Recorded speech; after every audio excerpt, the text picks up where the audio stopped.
ఉత్తరాంధ్ర, దక్షిణ ఒరిస్సాకు ఆనుకొని ఉన్న నైరుతి బంగాళాఖాతం, పశ్చిమ మధ్య బంగాళాఖాతానికి బంగాళాఖాతాన్ని ఆవరించి ఒక ఉపరితల ఆవర్తనం ఏర్పడింది. ఇది భూ ఉపరితలం నుంచి సముద్రం ఉపరితలం నుంచి అరౌండ్ 5.8 to 7.6 కిలోమీటర్స్ వరకు ఎత్తులో ఆవరించి ఉంది.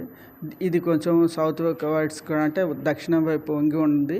దీని ప్రభావం వల్ల మొత్తం స్టేట్లోని మొత్తం మన కోస్తా ఆంధ్రాలోని భారీ వర్షాలు పడే అనేక చోట్ల వర్షాలు పడే అవకాశం ఉంది.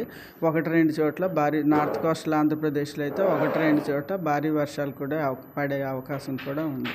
మొత్తం స్టేట్ అంతా వానలు అంటే థండర్ స్టార్మ్స్ కూడా ఇంక్లూడ్ అయి పడే అవకాశం ఉంది. ఎన్ని రోజులు వర్షాలు కురిసే అవకాశం ఉంది ఏపీలో? ప్రస్తుతానికైతే 1-2 రోజులు మనకి ఈ టైపు వాతావరణం ఉంటుంది. ఈ స్పెసిఫిక్గా ఈ జిల్లాలకు అధిక వర్షపాతం ఏమైనా నమోదయ్యే అవకాశం ఉంది? మనకి నార్త్ కోస్ట్లోని 5 జిల్లాలు ఇచ్చారు. పార్వతీపురం, మన్యం, అల్లూరు సీతారామరాజు, శ్రీకాకుళం,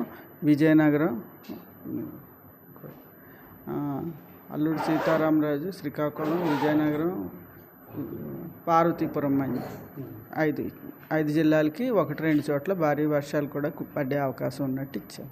ఈ తీరం వెంబడి ఏమైనా గాలులు అధికంగా వచ్చే అవకాశం కానీ మత్స్యకారులు కూడా హెచ్చరికలు ఏమైనా జారీ చేశారు?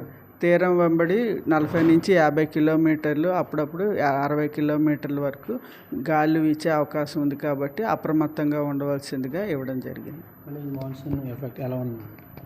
మాన్సూన్ మనకి యాక్టివ్ మాన్సూన్ అండి. ప్రస్తుతానికైతే యాక్టివ్గా మాన్సూన్ ఉంది. ఇది ప్రస్తుతం జమ్మూ కాశ్మీర్, శ్రీనగర్ వరకు అంతా కవర్ అయిపోయింది. ఇంకా కొన్ని స్టేట్స్ మిగిలాయి. పంజాబ్, హర్యానా, రాజస్థాన్, ఢిల్లీ అలాంటివి కొంత పార్ట్లు మిగిలాయి అన్నమాట. అది పూర్తయితే ఇంకా మొత్తం దేశం అంతా విస్తరించినట్టే ప్రకటించడం జరుగుతుంది. అంటే ప్రస్తుతానికి 2-3 రోజులు పడతాయి. తర్వాత మళ్ళీ కొంచెం 3-4 రోజులు ఖాళీ ఇచ్చి మళ్ళీ పడతాయి. అంటే మాన్సూన్ రైన్స్ అంటే అలాగే పడతాయి, కంటిన్యూస్గా పడవు.